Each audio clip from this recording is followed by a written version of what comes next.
week-end d'avril et première manche du volant 207 aux Causes dans le cadre du championnat de France des rallyes sur terre.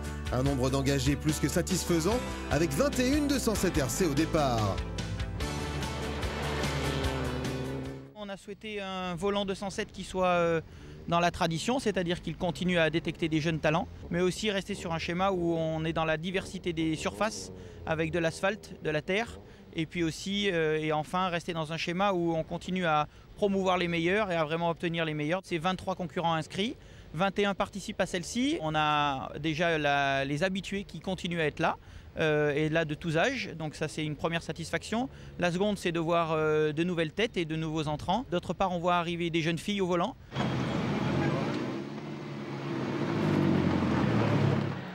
Du côté des habitués du volant Peugeot, on retrouve Denis Millet, déjà lauréat de la Formule en 2008. Il nous explique pourquoi il revient.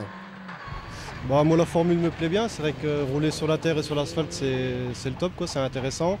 Il y a des primes qui sont quand même assez alléchantes. Et après, il y a quand même un volant officiel à gagner pour le premier moins de 28 ans. Donc moi c'est la dernière année où je peux gagner, donc voilà quoi, on va essayer de faire au mieux cette année. L'objectif de toutes ces formules de promotion, que ce soit pour Peugeot Sport ou pour les participants, c'est d'être détecté. Quand on est détecté et si on est vraiment le meilleur à la fin, le cadeau c'est la saison en S2000 sur une 207 S2000 en 2012. Forcément c'est la voiture qui est championne de France en 2010, c'est la voiture qui gagne le Monte Carlo, donc ça fait d'autant plus rêver aujourd'hui tous nos petits jeunes concurrents que c'est cette voiture qu'ils auront à piloter si ce sont les meilleurs à la fin de la saison. Le premier objectif, c'est de maintenir un prix de saison très abordable. Donc ça passe par un coût de voiture lui-même abordable. Ça tourne autour de 45 000 € pour acheter une 207 RC prête à rouler dans la catégorie R3. Ensuite, en termes de calendrier, on essaie de maintenir des épreuves sur lesquelles on arrive à obtenir un tracé et un calendrier le plus serré possible en termes de présence sur le terrain, mais en revanche le plus espacé possible entre les épreuves pour que les gens aient le temps de se préparer, réviser leurs autos sans être dans la précipitation. Donc ça permet aujourd'hui de gérer les coûts de saison les plus raisonnables possibles, même si ça s'échelonne entre 70 à 100 000 € pour faire une saison complète sur les 8 manches du volant.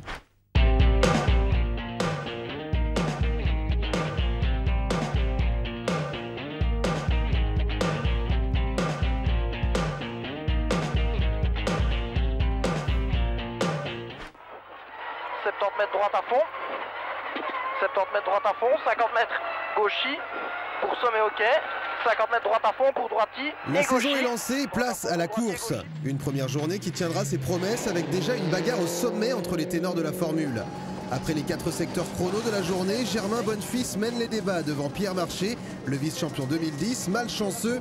Il crève dans la première spéciale et Denis Millet reprend peu à peu ses marques et grimpe sur le podium provisoire.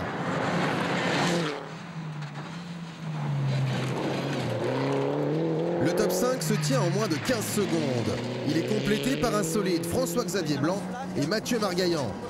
Derrière, on retrouve les habitués du volant, Stéphane Pelleret, Franck Sillas, Rémi Jouine et Michel Mouret.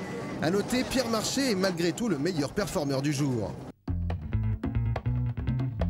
Soucieux d'assurer une équité totale auprès de tous ses participants, Peugeot Sport met en place ses propres vérifications techniques au cours de la journée précédant le départ. Mais pas seulement, puisque des contrôles inattendus sont aussi effectués pendant la course. Tout un dispositif que nous explique Jean-Charles Flatin. On a des spécificités dans notre coupe volant 207.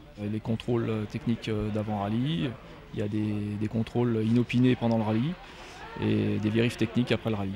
En 2011, on a des nouveaux amortisseurs asphalte qui sont plus performants. On a certaines pièces sur la boîte de vitesse qui sont renforcées et on a une nouvelle bride de turbocompresseur avec une cartographie moteur qui va avec, qui offre plus de performance, donc 200 chevaux en l'occurrence.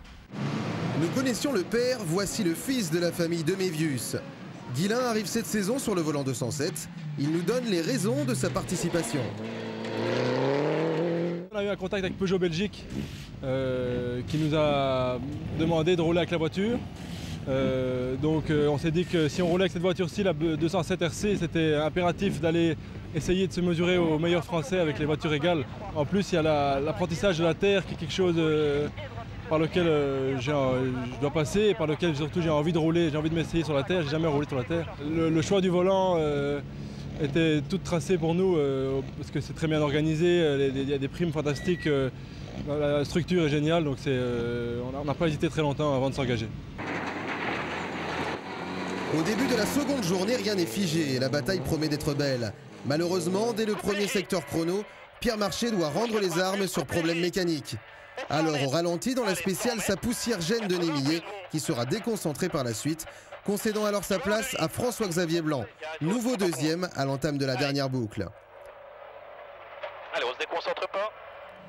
Malgré ses efforts, rien n'y fait, c'est un Germain Bonnefils déjà vainqueur en 2009, ici même et troisième du championnat 2010, qui s'impose à domicile au terme de cette première manche du volant.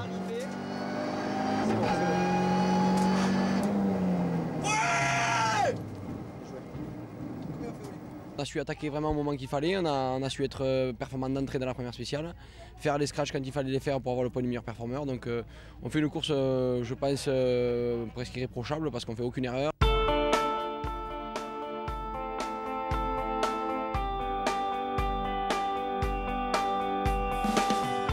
Au championnat, Bonnefils prend la tête avec en plus le bonus de meilleur performeur du week-end, infligeant un coup rude à certains de ses adversaires directs qui ne marquent aucun point.